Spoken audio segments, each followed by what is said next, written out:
So, ang talata pong ito ay pangangaral ni Kristo para sa kanyang mga apostol. Gayon din naman sa kanyang mga alagad at tagasunod sa panahon natin, even ngayon at sa mga darating pa. So, Christ showing His disciples that He must suffer and He was ready and willing to suffer. Yun yung pinakikita ni Kristo dito. And He shows them that they must suffer too as His followers. So, ganun din, sinasabi sa atin ng Panginoon na tayo din mismo ay dapat magtiyaga, no, for righteousness sake. Dapat tayong mag-suffer, magbuno. Dapat nating buhatin yung tungkulin ay pinagkatiwala sa atin ng Panginoon. So, and He shows them that they must suffer too as His followers, and they must be ready and willing as well. So, ang mabigat na katotohanan ng itinuturo ni Kristo bilang pagsunod sa Kanya ay hindi lamang tayo, ang buhay Kristiyano ay hindi lamang tumutukoy sa mga bagay patungkol sa mundo, no? Mga bagay patungkol sa mga pagpapala, karangyaan ng buhay dito sa mundo, kundi mga pagtitiis at pagpapagal natin para sa katuwiran. So, but let us be reminded and comforted as early as by now na yung verse, sabi sa Romans chapter 8 verse 18, sige po, makipagbukas kayo sa akin. Romans chapter 8 verse 18.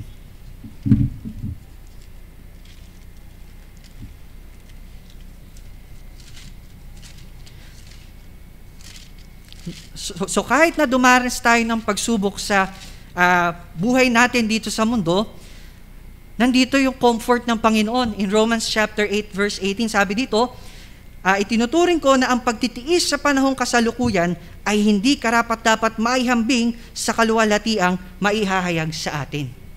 So the sufferings of this world cannot be compared to the glory that will be revealed in us. So binabalanse po agad natin. Nang sa gayon, hindi tayo mag-overthink o mapangunahan ng takot o pagdududa o pagdadalawang isip, nang sa gayon makapag-focus tayo sa mensahe ng Lord sa araw na ito. Yes, punong-puno ito ng sufferings, pero yun yung katotohanan eh. No, pero yung katotohanan na nasa Diyos man tayo o wala, dadanas tayo ng pagsubok. Pero ang kaibahan natin, meron tayong Diyos na kasama natin sa pagharap sa mga pagsubok na ito. So, meron ditong tatlong maling pananaw sa pagsunod kay Kristo. No, marahil marami pa tayong na-encounter, pero ito yung three na very common na nakita ko. Una, no, susunod kay Kristo para ikaw ay pagpalain. So, you are after health, wealth, and happiness. O di kaya naman, payayamanin ka ng Diyos, at kapag hindi ka gumiginhawa, ay dahil sa mahina ang iyong pananampalataya. So, may ganun pa pong mga pananaw. At kapag sila'y dumaranas ng pagsubok, nire-rebuke nila ito. Because they think that these trials ay gawa ng kaaway. And they have the power to stop it. So, si Kristo mismo ay dumanas ng maraming kapighatian at pag-uusig ng siya'y naparito sa mundo. Naranasan niya ang kawalan, according to Matthew chapter 8 verse 20. Naranasan din niya ang pinakamababang antas ng kanyang buhay nang siya'y maging tao mula sa kanyang pagiging Diyos na makapangyarihan sa lahat. Naranasan niya ang mayurakan ng kanyang dignidad at kahihiyan ng ipako sa krus. Philippians chapter 2 verses 7 to 8. So, hindi niya inalis ang mga bagay na ito, bagkus kanya itong hinarap. So, lesson po agad na makikita natin dito, kung si Kristo nga na ating Diyos ay dumanas ng pagsubok, sino tayo para tanggihan ang mga pagtitiis sa mundong ito? Lalo na kung para sa kaluwalhatian ng ating Panginoong Hesukristo. So, there is a warning for us in Matthew chapter 16 verse 23. Sabi dito, ngunit lumingon siya at sinabi kay Pedro, layuan mo ako, Satanas, ikaw isang katitisuran sa akin, sapagkat hindi mo iniisip ang mga bagay ng Diyos, kundi ang mga bagay na ito. So those that will reject the sufferings brought by following Christ are followers of Satan. They are a danger because their mind is not of the things of God, but on the things of men. Ano ba yung things of men? Gusto nila yung pleasures, gusto nila yung kaginawaan sa buhay. Ayaw nga natin hanggat maaari na dumanas ng kahirapan eh. Pero kung yun yung kailangan mangyari, yun yung kalooban ng Diyos na pagdaanan natin, at willing tayo na tanggapin ang mga bagay na yon, we are one of the things of God. We are thinking, we have the mind that is thinking of the things of God.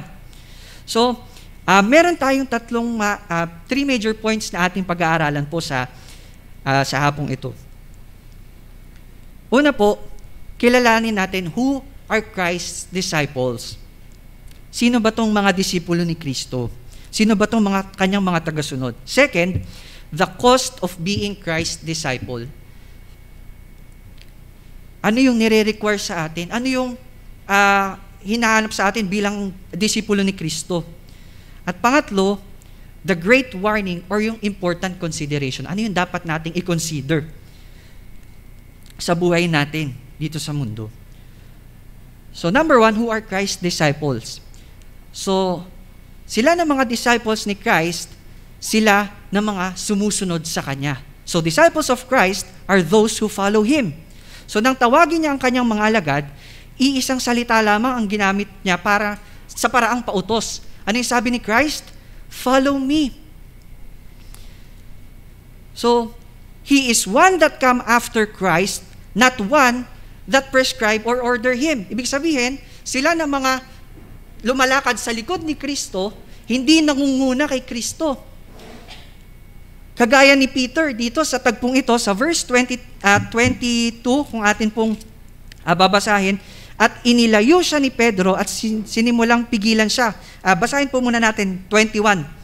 Mula ng panahong iyon, ay pinasimulan ni Jesus na ipaliwanag sa kanyang mga alagad na kailangang pumunta siya sa Jerusalem at magtiis ng maraming bagay sa kamay ng matatanda, ng mga punong pari at ng mga eskriba.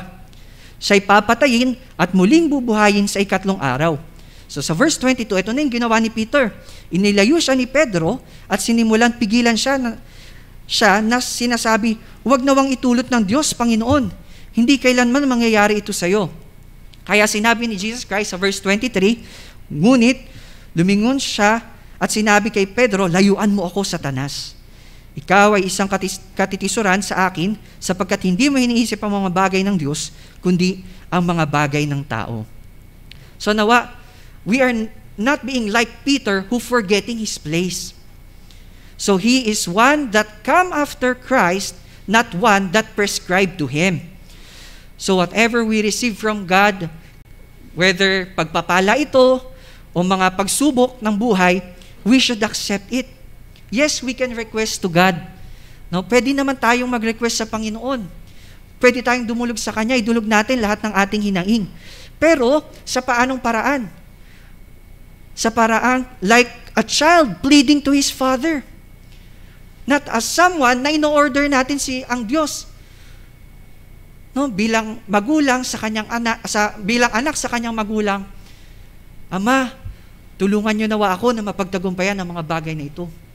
Hindi bilang someone na inuutosan natin ng Diyos, "Lord, kailangan ko ng ganito, ipagkaloob mo." No? Sinusampalataya naman ako sa iyo eh. Bakit ganito yung nangyayari sa akin? Ba?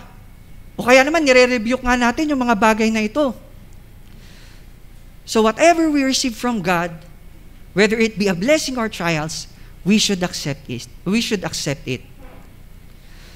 So, wag tayong maging katulad ng isang tao na inutusan natin ng Diyos as if we are above Him, because we are not. And kilala natin kung sino yung isang nilalang na gusto niyang maging higit pa sa Diyos.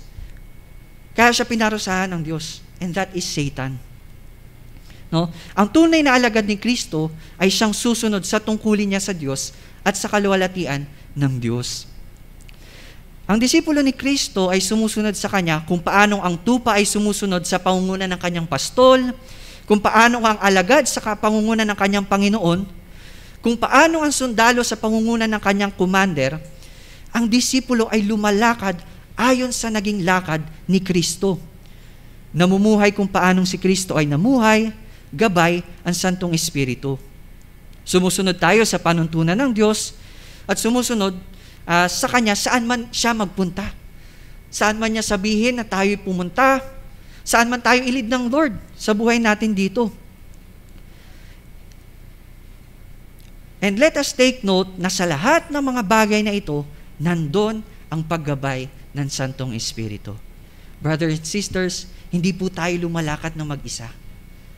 So, wag tayong panghinaan ng loob. So, number 2, the cost of being Christ's disciple. So, what does it require to follow God? Ano yung hinihingi nito sa atin?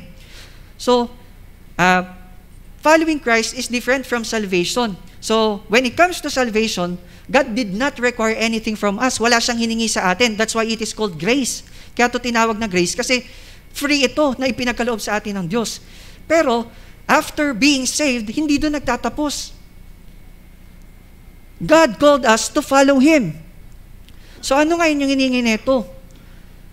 So, when we are saved, it does not stop there. God gave us the path where we should walk and the ability to walk. Then it is our responsibility to do the walking and start walking in the path of righteousness that God prepared for us. Meron tayong responsibilidad. Through the help of the Holy Spirit, we can. Binigay na sa atin ng Diyos yung landas na dapat nating lakaran. Even yung kakayanan para lumakad sa landas na yon. Now, it is our responsibility to start walking in that path of righteousness. And let us be comforted na hindi talaga tayo pinabayaan ng Diyos kailanman sa ating paglakad sa katuwiran, sapagkat alam ng Diyos kung gaano tayo kahinang nilalang. We are prone to wonder, Lord, I feel it. Prone to leave the God I love. Alam ng Diyos yung ating karupukan. Kaya nga't naparito ang Santong Espiritu upang sa atin ay kumalinga at gumabay. At purihin nawa ang Diyos sa bagay na ito. So, what are the great things that require of those that will be Christ's disciples? Kung gusto natin maging disipulo ni Kristo, o kung tayo nga'y tunay na disipulo ni Kristo, sabi sa verse 24, if any man be willing to come. Nandun yung willingness. Ito ay nagpapahayag ng kusang loob na pagsunod natin sa Kanya. At mayroong kagalakan at intensyon sa Kanyang naging pasya. But the question is, mayroon bang makakasunod kay Kristo sa Kanyang sariling pagpapasya? Nawa maging clear to sa atin. Meron bang makakasunod kay Kristo sa Kanyang sariling pagpapasya? At sagutin nawa tayo ng Kanyang mga salita mismo. According to Romans chapter 3 verses 10 to 11, sige po, makipagbukas po kayo sa akin. Romans chapter 3 verses 10 and 11.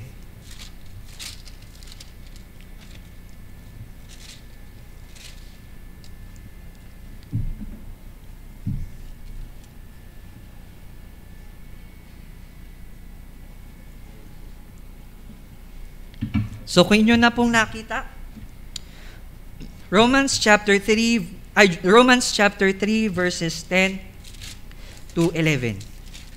Sabi po dito, gaya ng nasusulat, walang matuwid, wala kahit isa. And sa verse 11, wala ni isang nakakaunawa, wala ni isang humahanap sa Diyos. Therefore, walang makakasunod sa Panginoon. So then, how can we follow Christ? Paano tayo ngayon susunod? Yun yung kailangan. Hinihingi sa atin bilang mga disipulo ni Kristo. Here comes the grace of God. In John chapter 6 verse 44, atin pong basahin.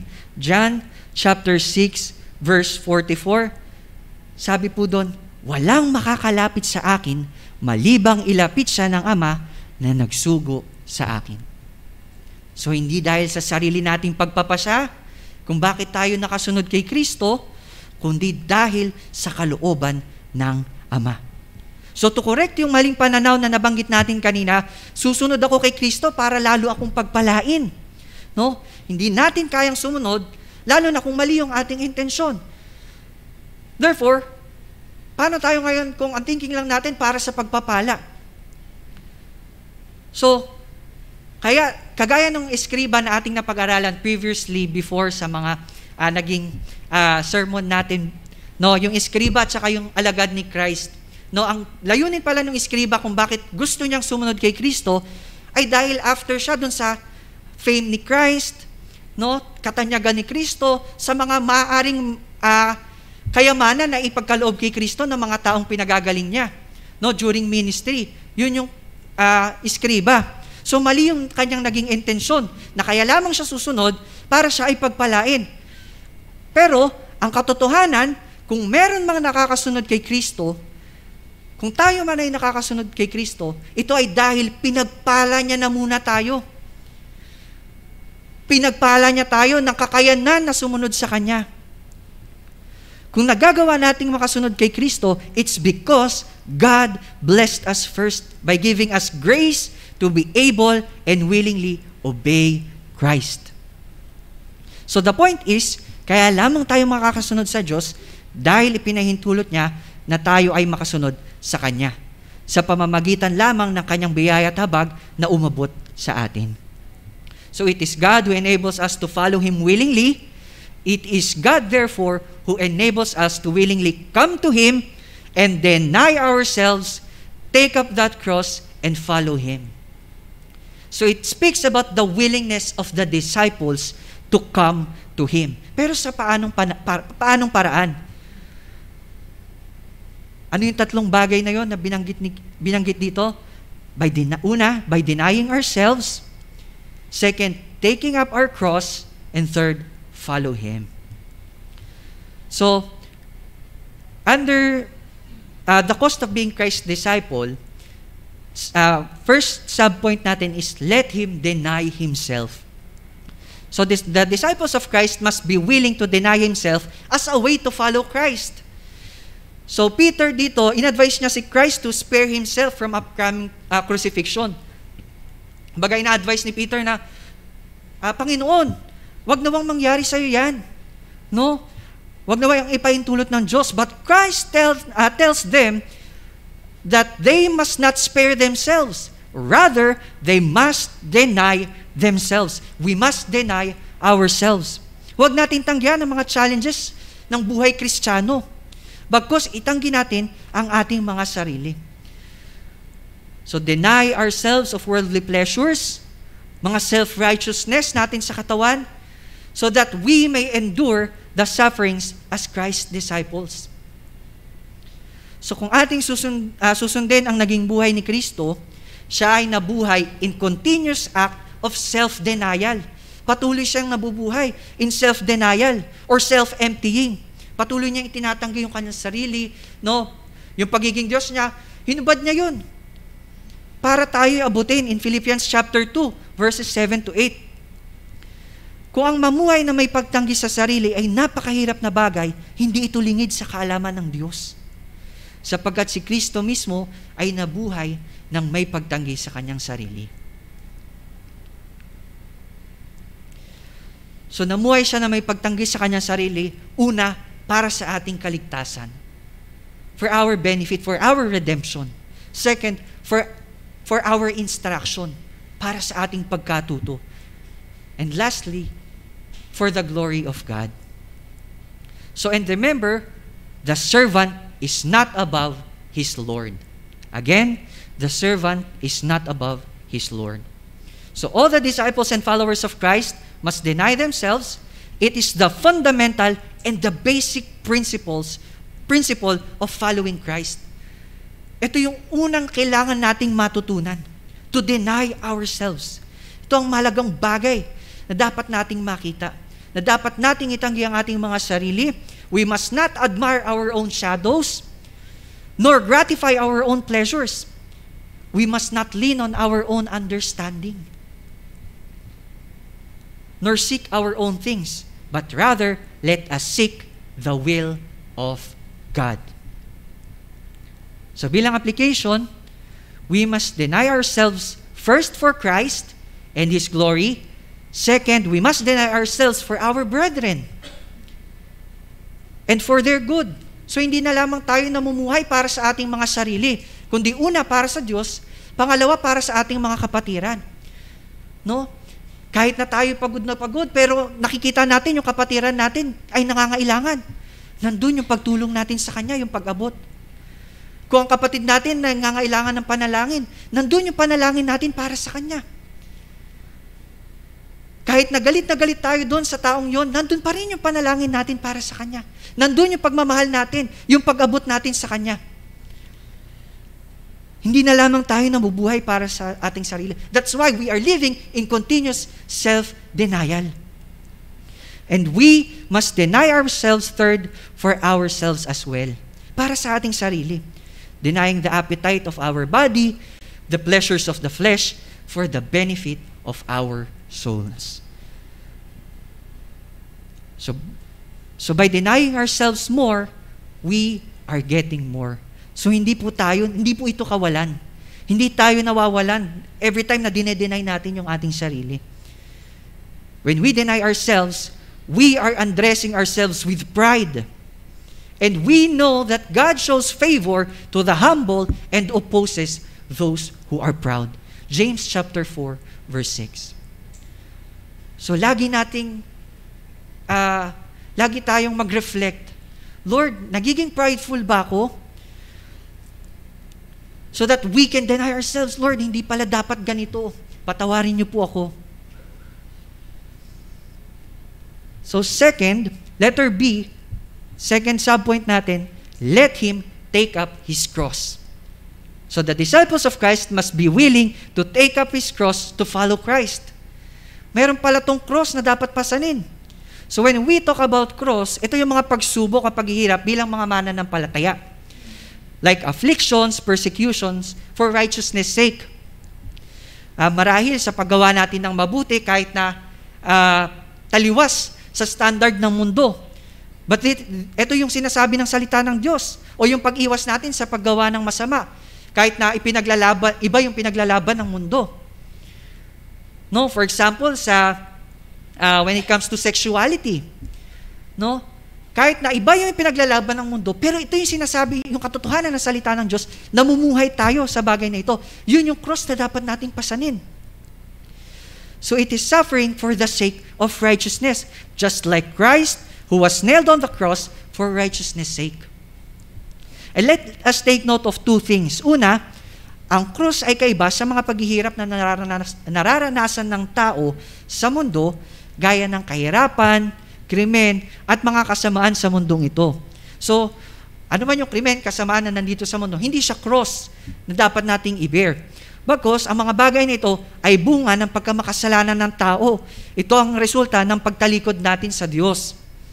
That is a curse and not a cross. Sumpa siya, dulot ng ating mga pagkakasala. Second, ang bawat mananampalataya ni Kristo ay may kanya-kanyang krus.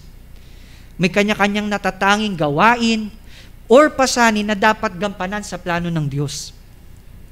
So each and every one of us, as part of the universal body of Christ, we have a specific part to do, specific role to play, specific cross to bear. No, kung paano yung bawat kamay, braso, paa, lahat, ilong, kanya-kanya tayo, may kanya-kanyang pasanin. No, kumbaga, sa iglesia, kung wala tayong kamay, hirap tayo sapagkat ginagamit natin yung ating paa. Di ba? Para tayo kumain. Hirap tayo. Just like kung maraming office sa church na kulang tayo, hirap din tayo. Tayo tila pilay. So, may kanya-kanya tayong specific cross to bear. And each cross is specific for each believer. Huwag nating isipin na mas kaya pa nating pasanin yung paghihirap o yung pasanin ng iba kaysa sa binigay sa atin ng Diyos. No, wag nating isipin na, Lord, ang unfair mo naman, bakit sa kanya ganun lang? Bakit sa akin ganito? No? Wag nating isipin na unjust ang Panginoon, ang unfair niya.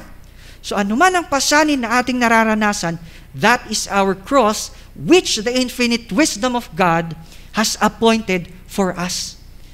At ang kanyang soberanong probidensya ang nagtakda para sa atin, sukat para sa atin. Specifically designed para sa atin. Specifically designed para sa inyo, individually. Sukat para sa atin. So dapat natin itong pasanin ng may pagtitiwala sa Diyos na hindi niya tayo susubukin ng higit sa ating makakaya. 1 Corinthians chapter 10 verse 13, sabi doon, bagkus tayo ay bibigyan niya ng lakas upang mapagtagumpayan ang mga bagay na ito, sapagkat ang Diyos na ating sinasampalatayanan ay tapat. So lesson or application natin sa tagpong ito, hindi lamang natin nawa basta pasanin ang krus na itinalaga ng Diyos para sa atin. Bagkus atin itong gamitin para maluwalhati natin ang Diyos kahit sa ating mga kapighatian. Sabi nga doon, di ba, whether we eat or drink, do it for the glory of God. What more even in our sufferings, do it for the glory of God. Huwag nawa tayong pangunahan ng takot o pagdududa sa Diyos. Sa halip pagtiwalaan natin siya, keeping in mind that it is for our own good, that all things work for our good, for those who trust God.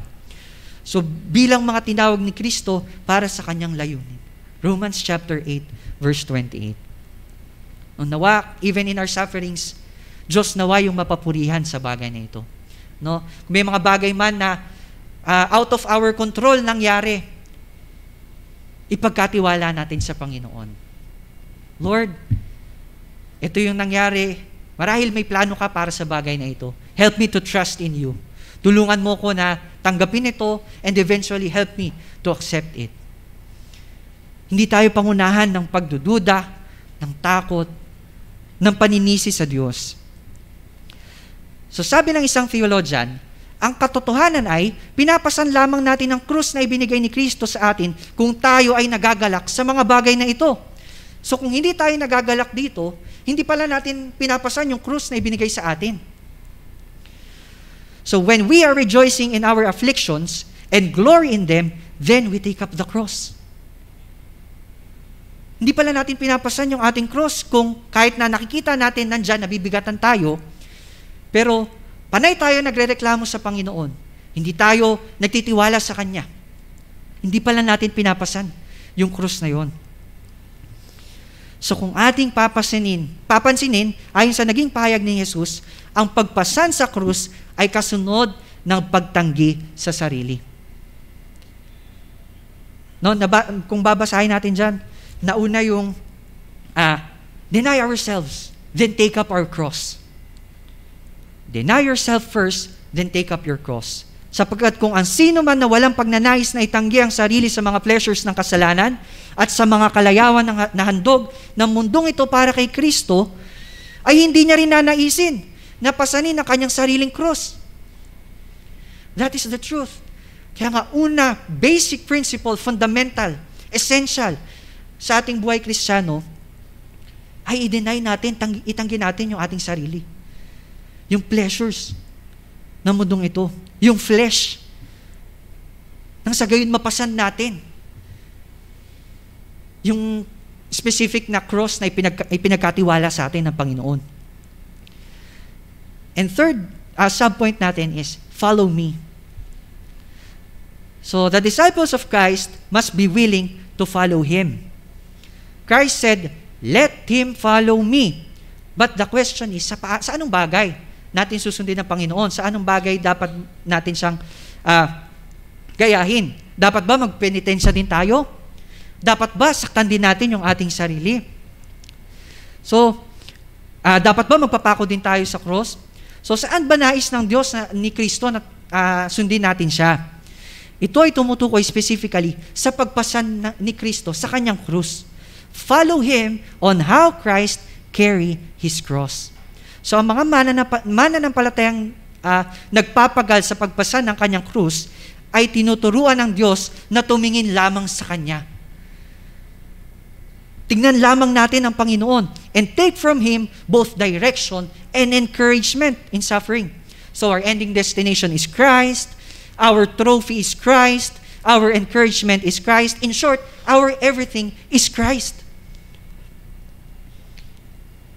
So we must follow Christ in all instances of holiness and obedience. In holiness and obedience. So to give emphasis, the disciples of Christ must study to imitate their master. Kailangan natin mag-aral. Anong gagayahin natin kay Kristo kung hindi naman natin siya kilala?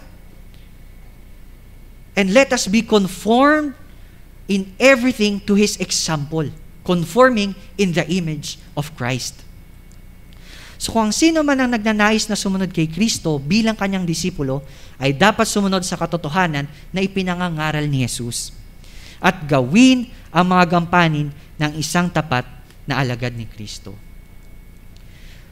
Following Christ is not a lifestyle that we should add to our routine. Hindi siya parang kailangan natin mag-exercise, mag-add tayo ng gulay, mag-diet tayo. No? Hindi siya lifestyle, but rather it is a way of life. Siya na yung hininga natin. It is the Christian living that we are living. So those who will follow Christ should follow Him with all perseverance. And that is following God fully. Hindi partially, na tila parang, Lord, sa susunod na lang. No? Next time na lang. May tatapusin lang ako. So, but let us keep in mind that it is not of our own might, nor our own strength, our own power, that we are able to persevere, nor even follow Christ. Hindi dahil sa sarili nating kakayanan, sapagkat wala naman tayong kakayanan. But it is God who deals with our inabilities, our total depravity, our total inability. Ang Diyos yung nagbigay ng solusyon sa ating total inability, sa ating kawalan. Our inability to deny ourselves, our inability to take that cross, our inability to follow Him. Siya yung nagbigay ng solusyon. So it is all God who made the first move in us. Siya lahat. And see how gracious and merciful God. So last major point natin po sa hapong ito. Ano yung great warning or yung important consideration? So what is at stake here? Ano nga ba yung nakasalalay dito kung hindi natin papakinggan yung tagubili ni Kristo sa atin patungkol sa bagay na ito? So it is the weight of the eternity which depends upon our present choice. Verse 25, basahin po natin. Sabi doon, whosoever will save his life by denying Christ shall lose it. And whosoever is content to lose his life for owning Christ shall find it. For what does it profit a man if he gains the whole world but suffer the loss of his soul? So narito yung buhay at kamatayan. Ipinakikita sa atin. And hindi lang ito yung temporary buhay at kamatayan dito sa mundo. But it speaks about the eternity. Yung buhay natin sa kabila. So now, brothers and sisters, are we willing to deny ourselves? To take up that cross which designed by God specific for us and follow Him? If so, praise be to God who enables us and made us willing to do so. Praise be to God sa buhay ng bawat isa. For He who deals with our own inabilities, our total depravity. Nawa, nakita natin sa hapong ito yung pangangailangan natin ng habag ng Diyos upang makasunod sa Kanya. Nakita natin din yung kakapusan natin, yung kawalan natin.